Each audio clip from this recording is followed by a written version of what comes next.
Hello, dear friends. In the last video, you didn't guess the purpose of this wall, so I'll explain it to you now. In front of you is a snow fence, an engineering structure that prevents drifts on roads in regions with strong winds, such as Wyoming. How it works: the wind passes through the cracks of the fence, losing speed. Snow settles in front of and behind the structure before reaching the highway. Why the trellis fence? The fence does not stop, but slows down the wind. It is placed at a distance of 30-50 heights from the road for maximum efficiency. Benefits: reduces cleaning costs, improves safety, and helps in agriculture by retaining moisture and preventing soil erosion. I saw this design on the facade of an old house in Amsterdam, a massive beam with a hook above the window. Why is it there? Is it part of the decor, or does it have a practical purpose? In front of you is an old cargo hook with a beam on the facade of an Amsterdam house. It was used to lift furniture and goods to the upper floors, as the stairs inside the houses were too narrow. How it worked: a pulley was installed on the beam and a rope was thrown over it. The load was attached to the bottom, pulled up, and dragged through a window or attic door. One person operated from below and another from above. An interesting fact: houses in Amsterdam are often tilted forward. This was done on purpose, so that the load would not hit the facade when it was lifted. Today, the mechanisms are sometimes removed, replacing them with decorative elements. In your case, the hook was removed and balls were put on the pins, most likely for safety reasons or humor. This device is an example of the practical approach of the people of Amsterdam to life in a limited space. I found this chain with a load at the base of the flagpole. It looks like some kind of beads with a metal cylinder at the end. Is this part of the design, or has someone forgotten something? Who knows what it is and why it is needed? The photo shows a counterweight from the internal flag system, internal halyard system, built into the flagpole. It is used to tension the rope that runs inside the mast and is used to raise the flag. What it is? A metal weight on a ball chain that is attached to the lower end of the rope. It keeps the flag taut and ensures its stable position. How it works: the rope passes through pulleys at the top of the mast, with one end attached to the flag and the other end attached to the counterweight. This allows you to easily raise and lower the flag without using external cables. Why is it on the ground? It is possible that the flag was removed or the system became disconnected. The counterweight remained attached to the chain and fell. Why is it needed? Unlike external cables, the internal system is quieter, safer, and protects against vandalism.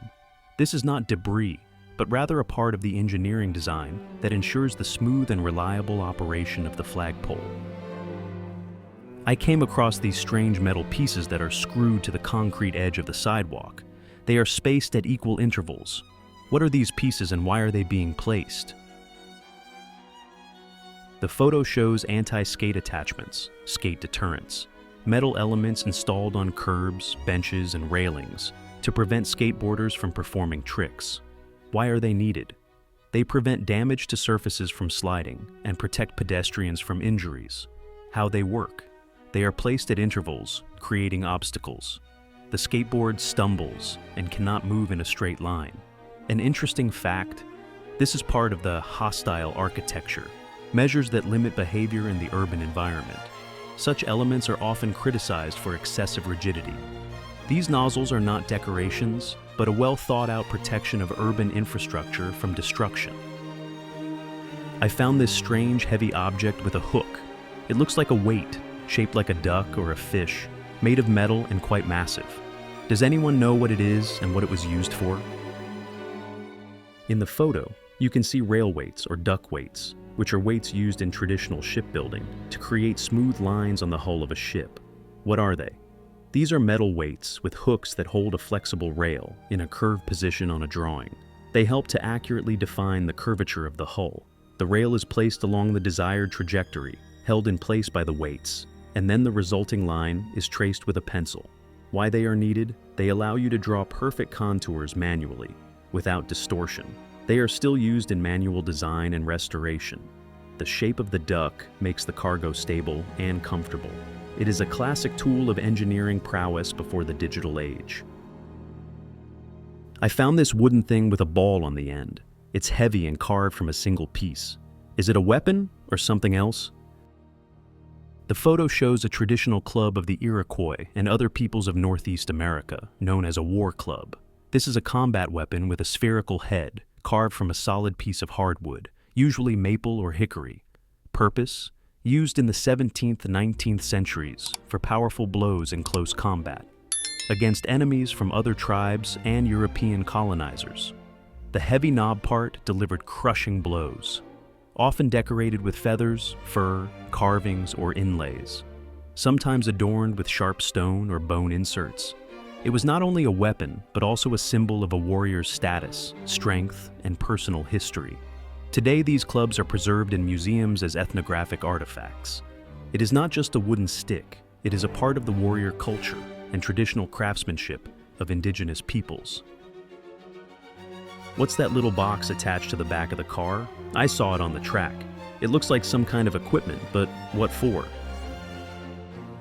The photo shows a retroreflectometer, or rather its mobile version.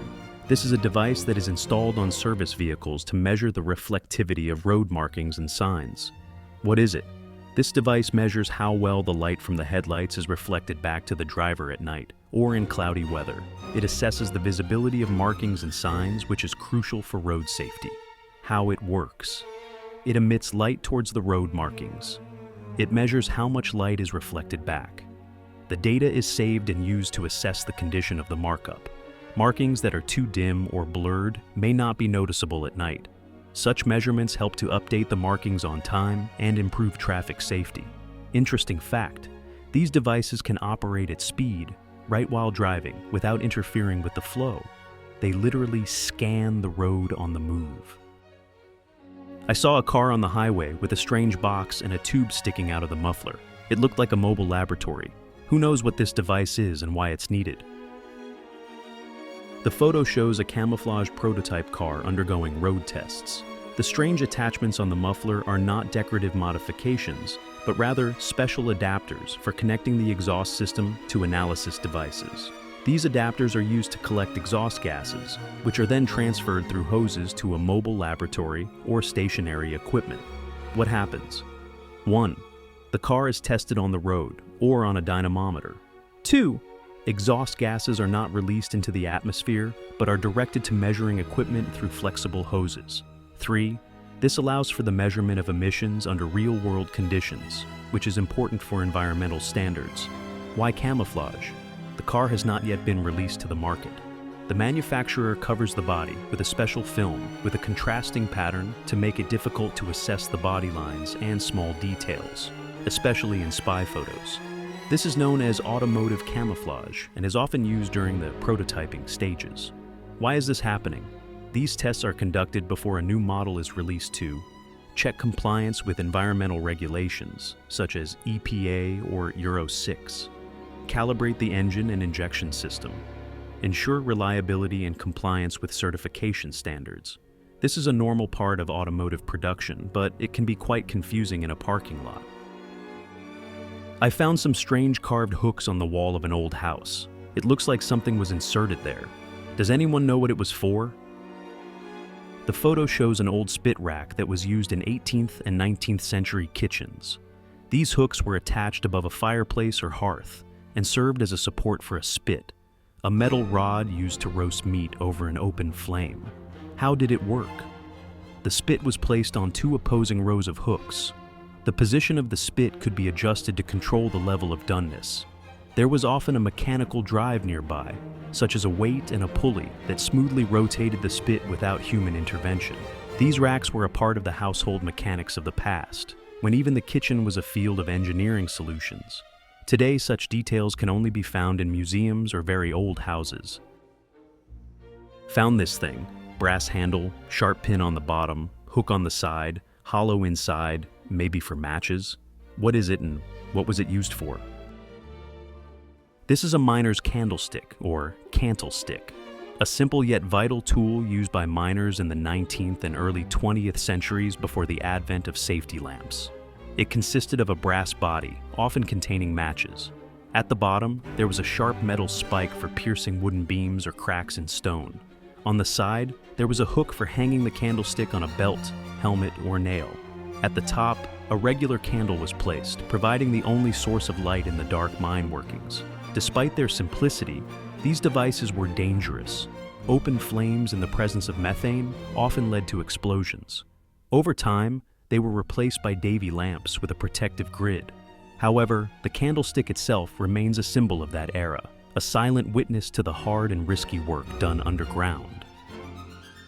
I saw a strange fenced-in area on the roof, like a small balcony or fence at the very top of the house. Why was it there? Was it just an architectural feature, or did it have a practical purpose? This is an architectural element known as a widow's walk. It is a small enclosed area on the roof of a house, most commonly found in coastal areas of the United States during the whaling era. These terraces were typically located above the attic or tower and were accessible from inside the house. Their primary purpose was to provide a view of the coast, monitor approaching ships, and detect fires in the surrounding area. In wealthy homes, the widow's walk also served as a decorative element, reflecting the owner's status. There is a touching legend that tells how the wives of sailors used to climb up to such platforms, looking at the horizon in the hope of seeing a returning ship. But many never saw their husbands again, becoming widows, hence the name. Today, widows' walks have become a symbol of longing, waiting, and the romance of the sea, and the structures themselves have been preserved as a valuable part of the historical heritage.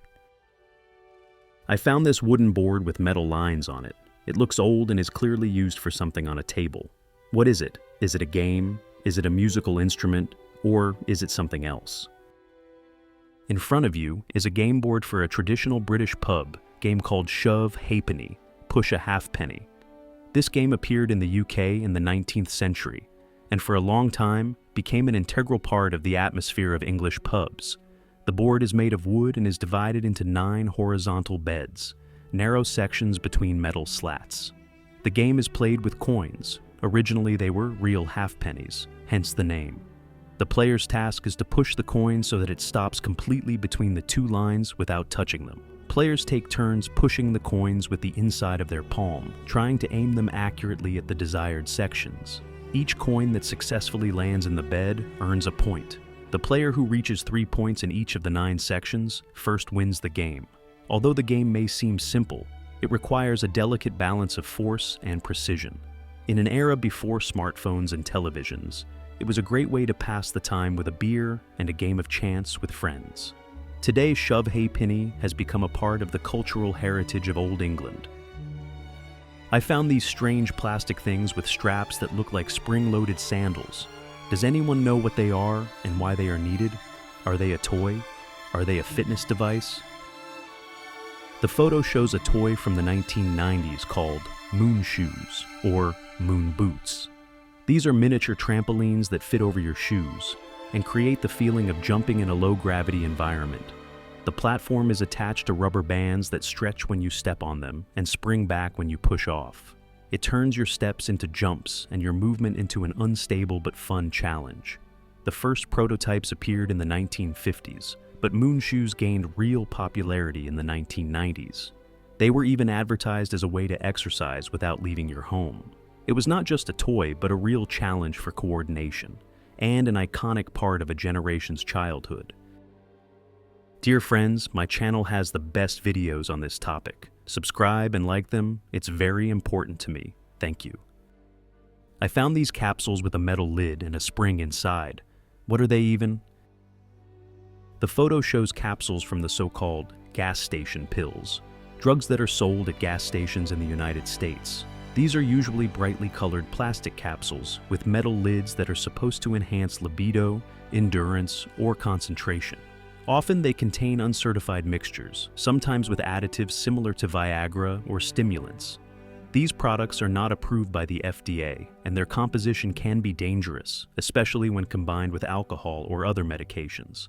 If you find such a capsule by chance, it is best to avoid touching it. It can be harmful to your health. Dear friends, now let's play a game. I'll give you an object, and you'll write in the comments what it's for. I know that my subscribers are the smartest, so I'm waiting for your comments. If you don't guess, the answer will be in the next video. What is this old wooden contraption with a crank and gears? Found it in a barn. Looks like some kind of farm equipment, but I have no idea what it does. Any guesses? The photo shows an old hand-operated winnowing machine, also known as a grain cleaner or grain separator. These devices were used on farms from the 19th century until the mid-20th century for the primary cleaning of grain after threshing. This was a crucial part of the agricultural cycle in a pre-mass mechanization era. The principle of operation was simple yet effective. A mixture of grains, straw, husks, and dust was poured into the hopper from above. When the handle was turned, the process began. The ventilation wings inside began to move, creating a flow of air. The grain was sifted through a system of nets and grates. The heavier grains fell down, while the lighter debris was blown out. This technique allowed farmers to manually produce cleaner grain, ready for storage or further processing. Despite its simple design, the threshing machine was a technological breakthrough for its time and remains a symbol of agricultural labor and ingenuity. I found this small metal object that looks like a pen with a sharp tip that pops out when you pull on it. Any ideas what it's used for? The photo shows a metal tool that looks like a fountain pen, but it is not a writing instrument. This is a spring-loaded marking center, or a quern, which is a handheld tool for marking metal, wood, and other surfaces. How does it work? When the back part is pulled, the spring mechanism activates, causing the tip to strike the surface with force, leaving a mark for precise drilling. It works without the need for a hammer. Where is it used? In metalworking, turning, and carpentry. For marking, in emergency kits. You can break the glass in your car with it. Features: compact, self-contained, powerful impact. It's better not to press it without a target. I found this heavy iron thing with a ball and the word BR written on it. It looks like something from the railway. What is it? The photo shows an old railway pin with a spherical weight and the BR, British Railways, marking. This is a screw coupling pin that was used to connect a locomotive and a car. How does it work? The pin was inserted into the coupling unit and fixed the coupling, preventing play. In the diagram, this is element 6, which was used to tighten the screw manually. Why is this interesting? It was used in trains in the mid-20th century, especially in Britain, often confused with a grenade, but it is a safe artifact. The BR marking indicates that it belongs to the British Railways state-owned company, 1948-1997. If you find such an item, it is simply a part of an old coupling. Dear friends, thank you for watching. Subscribe and like. It's important to me.